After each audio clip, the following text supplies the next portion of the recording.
누가 당신에게 이런 일을 할 수 있도록 허락했습니까? 이것을 좀 더 이렇게 거친 표현으로 한다면 당신이 도대체 뭔데 여기 와서 설치되는 거요? 이렇게 물어본 것이죠. 자, 그런데 예수님은 이들의 악한 의도를 이미 다 알고 있어요. 직답을 일단 피하시고 유대 지도자들에게 예수님께서 다시 질문을 던집니다. 요한의 세례가 하늘로부터냐 사람으로부터냐 내게 대답하라. 사실 이 질문도 대답하기가 만만치 않은 질문입니다. 아직 요한을 선지자로 인정하는 사람들이 많이 있었다라는 거예요. 그래서 요한의 이 세례가 사람들에게서 나온 거다 이렇게 이야기했다가는 돌에 맞아 죽을 수 있어, 뭐 이렇게 이제 서로 의논을 한 것이죠. 예수님이 던진 질문에 이러지도 저러지도 못하는 그런 상황이 되어버렸어요. 그래서 결국 이들이 예수님께 내놓은 답이 무엇입니까? 모르겠다라는 것이죠. 자, 이들은 많은 사람들 앞에서 예수님을 신성 모독죄를 뒤집어 씌워서 잡으려고 했을 거예요. 그런데 예수님이 했어야 할 그 대답을 자신들이 해버린 것이죠. 결국 이 사람들이 모르겠다라고 대답을 하니까 예수님께서도 그들의 질문에 대해서 대답할 이유가 없어진 것이죠. 이제 논쟁이 일단락되는 것처럼 보여요.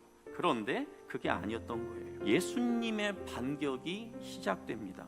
사실 오늘 우리가 읽은 그 본문 말씀, 관계된 사람들의 정곡을 찌르는 이야기예요. 포도원 주인이 포도원을 아주 잘 만들어 놨어요. 이것들을 이제 농부들에게 맡긴 거죠. 자, 그리고 나서 이제 먼 나라로 떠났습니다. 그리고 이제 시간이 얼마 흐른 뒤에 자신의 이제 종을 보내서 수확한 것의 일부를 임대료로 받아올 것을 그렇게 명령했어요. 그런데 이 농부들이 어떻게 합니까? 이 종을 때려서 돌려보내요. 그런데 그 다음에 또 이 주인이 또 다른 종을 보내요. 그런데 이번에도 이 농부들이 머리를 때려서 상처를 입힘과 동시에 이번에는 아주 치욕스러운 모욕을 줘서 보내게 됩니다. 자, 이쯤 되면 이 농부들이 지금 누구를 우습게 보고 있는 겁니까? 그 종을 보낸 주인을 모욕하고 있다라는 거예요. 자, 그런데 이런 상황에서 이 포도원 주인은 아랑곳하지 않고 또 다른 종을 보냅니다. 그런데 이 종을 이번에는 이 농부들이 아예 죽여버려요. 그런데도 이 포도원 주인이 계속해서 종들을, 그래서 어떤 종은 두들겨 맞고 돌아오기도 하고 어떤 종들은 죽어서 돌아오지 못하는 상황이 벌어집니다. 결국 마지막에 이 주인에게 보낼 사람이 딱 한 사람이 남아요. 바로 이 포도원 주인의 아들. 설마 내 아들을 보내면 저들이 내 아들은 대접을 좀 잘 해주겠지. 자, 그렇게 하고 이 아들을 보냈는데 그 아들까지 없애버리면 그 포도원이 자신의 것이 될 거라고 생각을 하고 그 아들을 잡아 죽인 다음에 포도원 밖에 던져버립니다. 포도원 주인이 어떻게 하겠느냐? 와서 그 농부들을 진멸하고 포도원을 다른 사람들에게 주리라. 예수님께서 그 이야기를 듣고 있는 사람들에게 물어보신 거예요. 포도원 주인이 어떻게 할까? 자, 어떻게 됩니까? 그 농부들을 다 죽이고 포도원을 다른 사람들에게 줄 것이다 라고 말씀하고 있습니다. 그들이 예수의 이 비유가 자기들을 가리켜 말씀하심인 줄 알고 잡고자 하되 무리를 두려워하여 예수를 두고 가니라. 예수님을 찾아온 이 종교 지도자들, 이들은 여기 나오는 등장인물이 각각 누구라는 것을 금방 눈치챘어요. 포도원 주인은 하나님, 이 농부들은 유대인들, 그 중에서도 특히 유대 지도자들인 자신들을 뜻한다라는 것을 이들은 눈치를 챘어요. 그리고 종들은 구약시대부터 하나님께서 이 이스라엘 땅 가운데 보냈던 선지자들, 그리고 죽임을 당하고 포도원 밖에 버려진 이 주인의 아들은 바로 자기들 앞에 있는 예수라는 것을 이들이 눈치를 챈 것이죠. 결국 이 유대 지도자들은 자신들이 처음에 예수님에게 했던 질문, 무슨 권위로 이런 일을 하느냐, 이 질문에 대한 답을 얻게 된 거죠. 예수님이 어떤 존재인지를 이들은 확실하고도 너무나 분명하게 알게 되었다라는 거예요. 자, 예수님의 이 비유의 말씀을 함께 듣고 있던 다른 사람들도 이게 뭔 얘기인지 이 내용들을 다 알았을 것입니다. 그러니까 지금 이 유대 지도자들은 많은 사람들 앞에서 자신들이 얼마나 추악한 지도자라는 것을 지금 들키고 있는 상황인 것이죠. 얼마나 창피했겠습니까? 예전에 저도 이와 비슷한 경험을 한 적이 있습니다. 예전에 제가 더사랑의 위해서 사역할 때 한 여자 전도사님에게 제가 크게 화를 냈던 적이 있었습니다. 물론 이제 이분이 사역에 있어서 큰 실수를 하셨어요. 그래서 제가 그 전도사님에게 큰 소리로 막 다그치듯이 이야기를 했어요. 자, 그런데 이야기를 하고 교육자실을 나왔는데 어느 한 여자 순장님께서 뭔가를 준비하고 계시다가 나오는 저와 눈이 탁 마주친 거예요. 제가 그 순장님을 보는 순간 속에서 저도 모르게 불쌍한 탄식이 그냥 쫙 올라오더라고요. 제가 그 전도사님에게 막 소리 지르고 난리를 쳤던 그 내용을 처음부터 끝까지 듣고 있었던 거죠. 제가 그 순장님을 보는 순간 얼마나 창피하든지 저의 민낯이 그냥 다 드러난 것 아닙니까?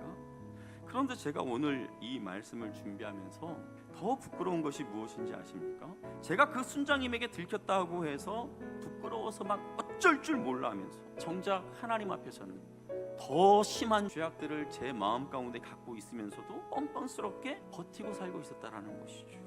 하나님 눈에 비춰지는 자신들의 그 모습보다 사람들 눈에 그럴듯하게 보이기를 원했던 종교 지도자들, 이들의 모습과 저의 모습이 별반 다르지 않더라고요. 사랑하는 성도 여러분, 사람들 앞에서 나의 조그만 부끄러운 것들이 드러날까봐 전전긍긍하기 전에 하나님 앞에서 내가 해결해야 할 부끄러운 죄가 없는지를 먼저 살필 수 있기를 바랍니다. 내가 너희에게 이르노니 하나님의 나라를 너희는 빼앗기고 그 나라의 열매 맺는 백성이 받으리라. 이 돌 위에 떨어지는 자는 깨지겠고 이 돌이 사람 위에 떨어지면 그를 가루로 만들어 흩으리라 하시니. 오늘 예수님께서 유대인들에게 들려준 이 포도원 이야기, 자, 이 이야기는 결코 가벼운 이야기가 아니었던 거예요. 결론이 무엇입니까? 이 유대의 종교 지도자들을 포함해서 예수님을 거부하는 사람들은 하나님의 나라를 빼앗기게 된다라는 거예요. 그러면서 그 뒤에 더 무서운 말씀이 이어지는 것을 보게 됩니다. 종들을 때리고 보냈던, 아들을 죽이고 포도원 밖으로 내버렸던 이 농부들을 포도원 주인이 진멸하는 것처럼 머릿돌이 되신 예수님께서 그들 위에 떨어져서 그들을 가루처럼 부스러뜨려 버리겠다, 그들을 멸망시켜 버리겠다 말씀하고 있는 것을 보게 됩니다. 오늘 예수님께 다가와서 무슨 권위로 이런 일을 하느냐 물어봤던 것처럼 사탄 역시 우리에게 찾아와서 이렇게 비아냥거리면서 물어볼 때가 있어요. 네가 무슨 권위로 전도를 한다고 그래? 네가 무슨 권위로 중보기도를 한다고 그래? 네가 얼마나 잘났길래 그렇게 수모를 당하고도 그 사람을 사랑하려고 그래? 네가 뭐길래 그 옆에 있는 사람을 하나님께로 인도한다고 그래? 네 인격이 그거밖에 안 되는데, 이런 식으로 사탄은 우리를 향하여서 조롱하듯이 말할 때가 있다라는 것이죠. 앞에서 제가 저의 부끄러운 경험을 말씀드렸잖아요. 저의 부족하고 연약한 부분이 어디 그것뿐이겠습니까? 제가 이렇게 성도님들을 만나면서 이렇게 다니다 보면 저보다 인격적으로 훌륭한 분들이 많습니다. 그래서 가끔 제가 좌절할 때가 있어요. 나보다 더 나은 성도들을 내가 목양하라고 하는 그런 마음이 들 때가 있어요. 그런데 이런 경우가 저에게만 있을까요? 여러분이 그리스도인으로서 살아가면서 내가 이렇게 사는데 어떻게 나를 통해 하나님의 영광이 나타나겠어?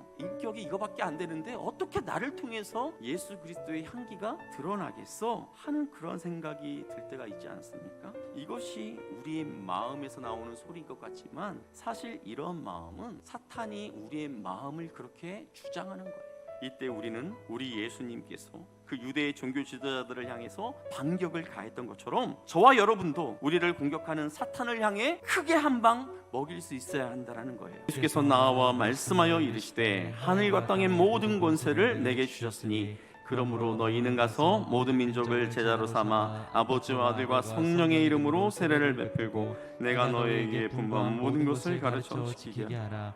볼지어다 내가 세상 끝날까지 너희와 항상 함께 있으리라 하시니라. 네가 무슨 권위가 있다고 전도를 해, 중보기도를 해, 막 이렇게 우리를 힘 빠지게 하는 사탄을 향해서 우리가 날려야 할 한 방이 어떤 것입니까? 누가 나에게 이런 일할 권위를 주었다고? 하늘과 땅의 모든 권세를 가지신 예수님께서 나에게 이 권위를 주셨어. 그 주님이 나에게 이 일을 하라고 내게 부탁하셨어. 이렇게 한 방 날릴 수 있어야 한다라는 것이죠. 예수님께서 우리에게 명령하신 그 일들, 복음을 전하고 연약한 자를 세우고 그들을 가르치고 그들을 또 다른 주의 제자로 만들어내는 이러한 귀한 사역들을 우리가 감당하며 나아갈 때 주님은 우리가 이러한 일들을 나 홀로 감당하도록 그렇게 내버려 두지 않는다라는 거예요. 세상 끝날까지 우리와 함께하며 우리를 도와주시겠다 말씀하고 있다라는 거예요. 하나님이 언젠가 제 마음에 이런 생각을 주시더라고요. 그래, 나보다 더 착하고 인격이 훌륭한 사람들이 많지.